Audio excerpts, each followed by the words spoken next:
장 10장은 이제 드디어 이스라엘의 왕으로 등극하는 사울, 저 이스라엘의 왕으로 세워지는 그런 모든 내용을 기록하고 있습니다.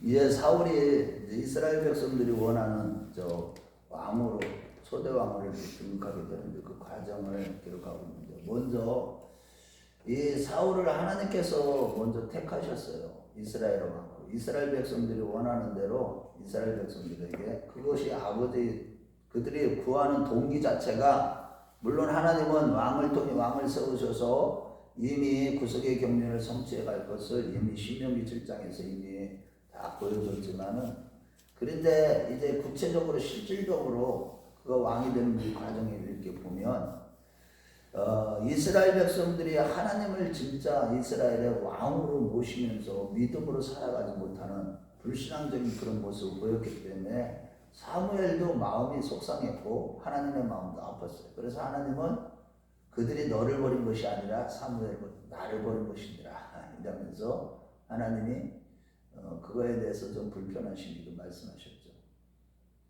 우리도 마찬가지예요. 신앙생활하면서 항상 하나님의 통치를 갖고 있으면서도 우리는 또 사람을 의지하려고 하는 이런 경향들이 많이 있어요. 보이지 않는 하나님을 의지하는 그 믿음이 항상 있어야 되고, 하나님을 의식하며 늘 살아야 되는데, 코람데오의 삶이라고 그래요. 그걸 갖다 하나님 앞에서의 삶. 우리의 모든 삶은 하나님 앞에서 살아가는 그런 삶. 그렇게 살아갈 때는 거룩하게 살아갈 수 있거든요, 믿음으로. 그런데 이스라엘 백성들이나 우리나 거의 마찬가지예요. 보이지 아니하는 하나님보다도 실질적으로 사람을 의지하는 경우들이 많이 있고, 이 나타나는 현상을 의지하는 경우들이 많이 있죠. 이런 것들은 하나님 앞에서 불신앙적인 모습을 보이는 겁니다. 자, 어찌됐든 간에 그래서 이제 이스라엘이 왕이 되게 할 때 먼저 하나님께서 사무엘 선지자에게 그것을 허락하라 하면서 사울을 세우시고 그에게 기름 부으라고 그래서 기스의 아들 사울에게 은밀한 등에 기름을 부었죠. 그러고 나서 그 기름 부음을 하나님이로부터 온 기름 부음이고, 너를 하나님이 왕으로 세웠다는 것을 증거하기 위해서 세 가지 증거를 예언을 합니다. 첫째는 네가 이제 그 어떤 여인네들을 만날 것인데, 그 여인네들이 입에서 말하기를 너의 잃어버렸던 나귀를 다 찾았다. 그런데 너희 아버지가 너희들을 오히려 걱정했다. 그 말을 듣게 될 것이고, 또 베델로 내려가다가 거기서 하나님을 바치기 위해서 염소, 또 떡덩이, 또 이런 준비하고 포도주 준비하고 내려가는 사람 중에 떡덩이 2덩이를 받게 될 것이고, 세 번째로는 산당에서 예배를 드리고 나오는 그런 무리들 가운데 그들은 예언하는 사람들인데, 그들의 예언하는 영이 너에게도 임해서 너도 예언하게 될 것이다. 이런 세 가지의 증거가 분명히 나타날 것이다. 이렇게 얘기를 사무엘을 통해서 듣고, 그러고 네가 이제 내려가서 저 고향으로 갔을 때 7일 동안 기다리라. 그러고 나서 7일 후에 이제 미스바 총회를 통해서 이스라엘의 왕으로 네가 이제 완전히 세워지게 될 것까지 다 얘기를 해놨어요. 그런데 그 일이 실질적으로 다 성취가 된 거예요. 그런데 사무엘이 예언한 대로 그 모든 소식을, 이제 나귀를 찾은 소식도 다 듣게 되고, 또 그뿐만 아니라 떡덩이, 우리 인간의 가장 기초적인 그 욕구가 뭐예요? 먹는 거죠. 1차는.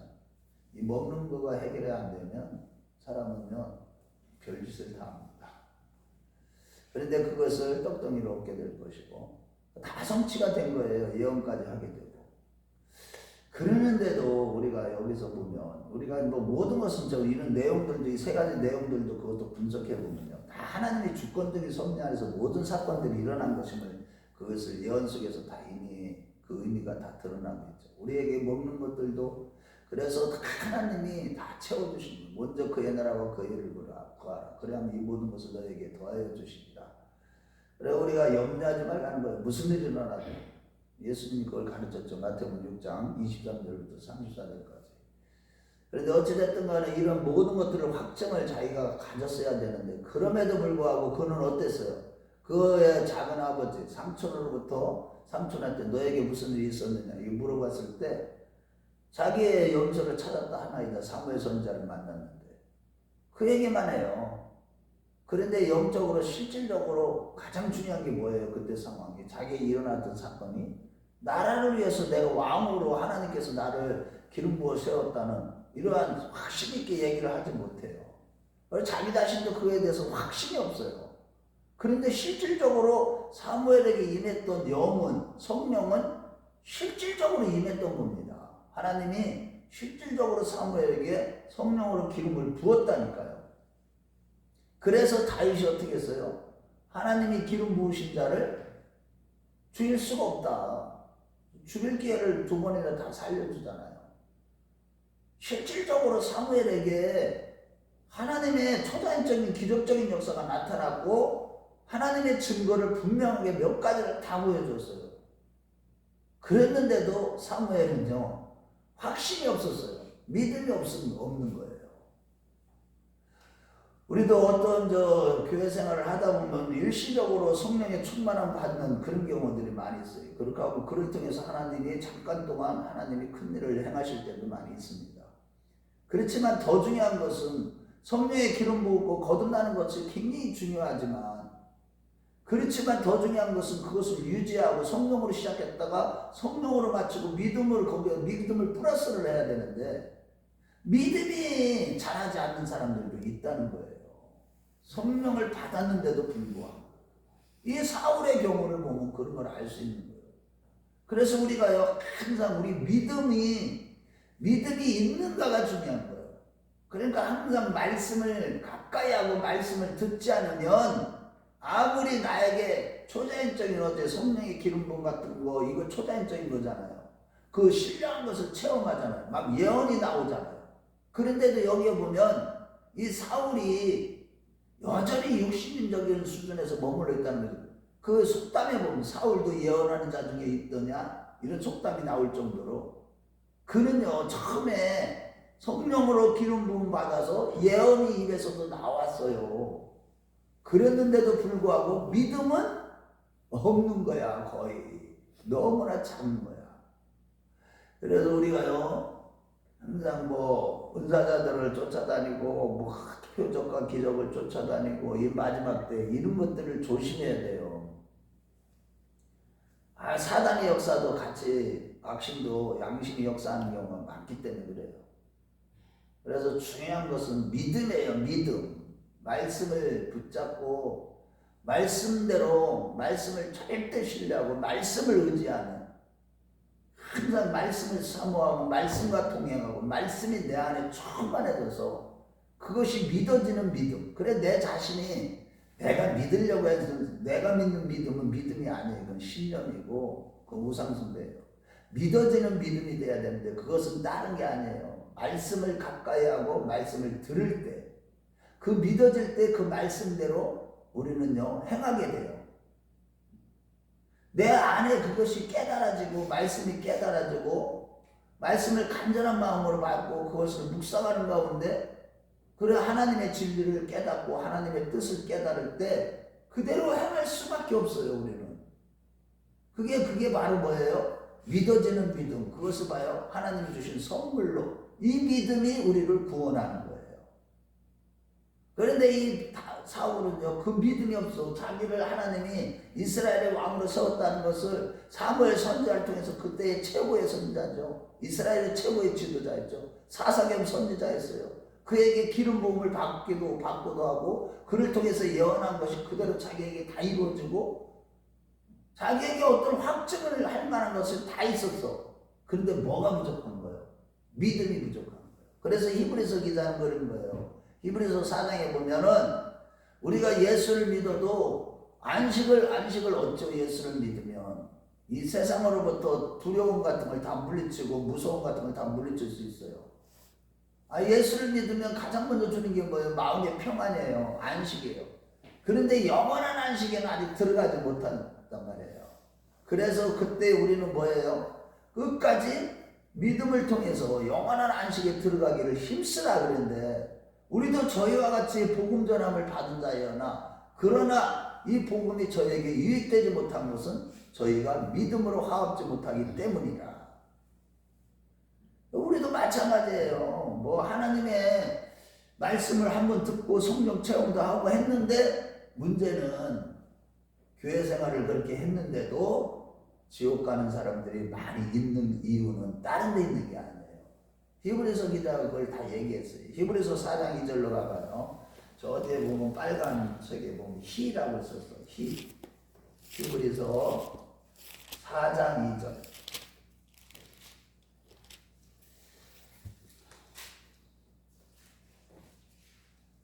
자, 우리 한번 같이 읽어봐요. 히브리서 4장 2절. 저 뒤에 히브리서 4장 2절.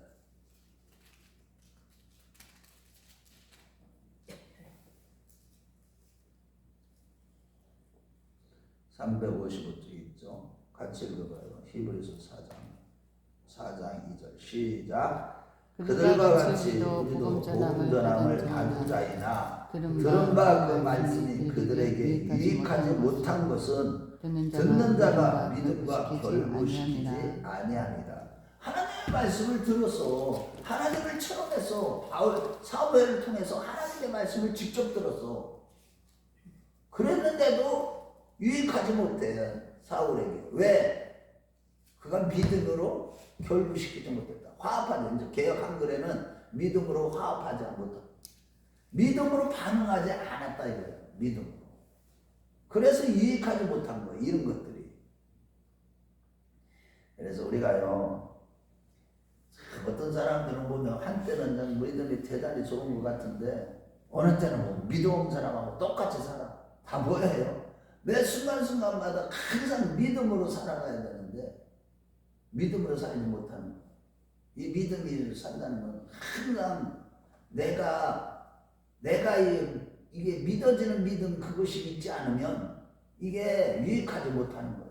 항상 그러니까 말씀이 그게 믿어지는 믿음, 듣기는 들어도 깨닫지 못하는 자들이 너무나 많아요.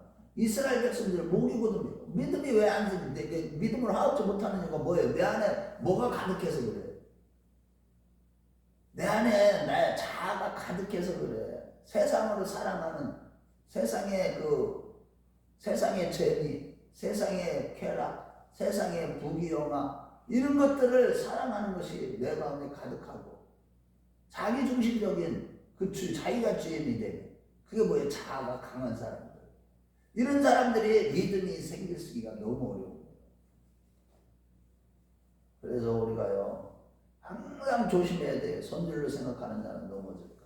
내가 진짜 믿음이 있는가? 내 안에 예수 그리스도께서 거하시는가? 그걸 너희 스스로 확증하라. 그렇지 않으면 너희가 버려온 자니라라고 고린도후서 13장 5절에 말씀하시는 것이죠. 자, 어찌됐든 간에 이런 사건이 있고 나서 이제 미스바 총회를 열어서 이제 제비를 뽑습니다. 12지파 1000명씩 나오라고 그 중에서 뽑았는데 베냐민 지파가 뽑혔고 베냐민 지파 중에서 그 마드리 가문 가정이죠. 마드리 가문이 뽑혔고 그 다음에 마드리 그 가족별로 또 나오게 하니까 누가 뽑혔어요? 기스야 이제 사울이 뽑혔어. 그런데 문제는 사울이 안 보이는 거야. 그래서 하나님께 물어봤어. 사울이 안 보입니다. 어디 있습니까?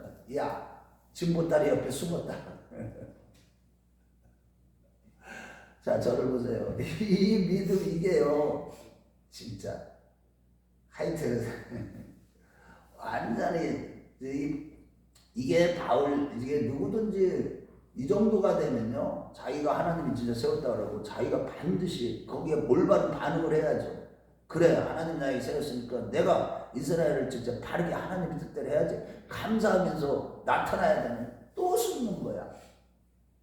그래갖고 딱 백성 앞에 딱 세웠더니 자 보세요. 웃겨. 여기 백성들이 딱 보니까 여기 사무엘서 기자가 뭐를 쓴 거예요? 다른 사람보다 그 외모가 아주 준수한 거죠. 어깨 위에 머리가 하나가 더 있을 정도로. 그러니까 어떻게 해요? 백성들이 너무 기뻐하고 사무엘도요 너무 기뻐했어요. 봐라, 이스라엘 백성 하나님이 세우신 너희의 왕이다. 딱 그래서 외모를 보니까 너무 준수하고 키도 크고요. 그렇게 하고 이 사람이 보면은 가정적으로 보면 윤리도덕적으로 얼마나 대단해. 그렇죠? 여러분, 우리가 윤리도덕을 잘 지킨다고 구원 받는 게 아니에요. 우리는 아무것도 아니에요. 윤리도도 하나도 못 지키는 사람하고 잘 지키는 사람하고 그거 가지고 차이를 해갖고 천국 가는 게 아니에요. 외모를 보고 판단을 하잖아요. 다 사무엘까지도 외모를 보고 판단하잖아. 그래서 나중에 사무엘 선지자에게 하나님 그러잖아. 다윗을 기름 부으실 때 너는 외모를 보느냐, 나는 중심을 보느냐. 이스라엘 백성들은 마음이 전부 다 너무너무 좋아하는 거예요. 막 우리 24절 한번 봐봐요. 우리 23절 24절 시작. 그들이 달려가서 거기서 그를 데려오매 그가 백성 중에 서니 다른 사람보다 어깨 이만큼 컸더라. 사무엘이 모든 백성에게 이르되 너희는 여호와께서 택하신 자를 모르냐? 모든 백성 중에 짝할 이가 없느니라 하니 모든 백성이 왕이 만세를 외쳤고 여기에 짝할이라는 것은 원어로 보면 비견할 만한 비교가 안 된다는 거예요. 하나님이 세운 저 사울하고 어떤 사람도 비교할 수 없다. 이런 정도로 외모 보고 다 이렇게 얘기하는 거예요. 사무엘조차도. 자 보세요. 그래서 우리가요 항상 우리 하나님은 우리의 중심을 보셔요. 아멘. 그래서 사울은 결국은 보세요. 나중에 하나님 앞에 버림을 당하잖아요. 믿음으로 화합지 않기 때문에 그래요. 그래서 왕의 만세를 막 부르면서 백성들은 너무 좋아했어요. 그래서 각기 이제 다 집으로 보내고 이제 그런 가운데 이제 하나님의 신에 감동된 사람은 같이 사울을 따라가는데 어떤 불량배들은 사울을 어떻게 저 사람이 우리를 구원하겠느냐? 그 왜 그런 말을 했어요? 불량. 이걸 갖다가 무슨 그냥 힘으로 막 그냥 자기가 왕이 되는 게 아니라 그냥 재미 뽑아가지고 왕이 되는 이유를 보고 이래. 그러니까 이 불량배들은 믿음이 전혀 없는 거죠. 말씀을 전혀 모르는 거죠. 이스라엘은 왕을 뽑을 때 재미를 뽑아서 왕을 세운다는 것을 하나님 우리가 동맹을 통해서 뽑은 거잖아요. 지금 이거는 이 내용은 없지만 자 결론입니다. 오늘 사무엘상 10장은 사울이 드디어 왕으로 등극하는 모든 모습인데 그에게는 하나님께서 성령으로 기름 부음도 주셨고 예언하는 은사도 주셨고 실질적으로 성령이 임하셨고 또 그 다음에 그에게 일어날 표적이 다 자기에게 다 일어났었고 그럼에도 불구하고 사울은 어땠어요? 영의 사람이 아니라는 걸 증거해요.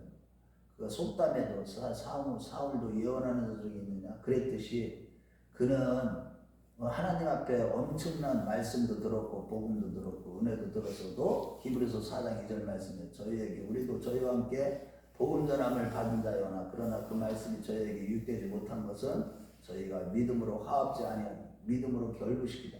우리가 아무리 초자연적인 역사를 경험하고 셋째 하늘을 갔다 와도 사람들이 또 변질하는 뭔지 아세요? 다 믿음이 없어서 그래요. 믿음은 항상 하나님의 말씀을 들을 때만 주시는 거예요. 선물로 주시는 거예요. 그래서 항상 나에게 믿음이 있는가? 없으면요 하나님 앞에 무조건 무릎 꿇어야 돼요. 하나님 내가 이렇게 교회 생활을 해도요 여전히 나 다 기적도 경험하고요 나 은사도 경험했어요. 능력도 경험했어요. 뭐예요? 예언도 했어요. 그렇지만 내가 지금 믿음이 없네요. 이것 때문에 탄식하는 정말로 그래서 이 하나님이요 나의 믿음 없음을 도와주소서 이렇게 기도하는 겸손한 그런 모습을 보시고 겸손한 자에게 은혜를 주시는데 그것이 바로 믿음이에요. 믿음. 그래서 항상 겸손한 것이 중요해요. 하나님 말씀 좀 몰라도 겸손해야 돼요. 어떤 말씀 한 말씀을 줘도 나는 100가지의 말씀을 다 알아도 겸손하지 않은 자라고 한 가지 말씀을 깨달아도 겸손한 자라고 누구에게 그 믿음이 주셔요? 겸손한 자에게 믿음 주시는 거예요. 항상 겸손하게 그 내 마음 나를 깨뜨려야 돼. 자아를 깨뜨려야 돼. 자아가 센 사람들이 다 교만한 사람들이에요. 그래서 이거를 깨뜨릴 때 믿음을 주시고 거기에 구원이 있고 거기에 하나님의 뜻이 이루어지는 열매를 맺게 되는 겁니다. 저와 여러분들이 그러한 자 다 되시길 주의 이름으로 축원합니다.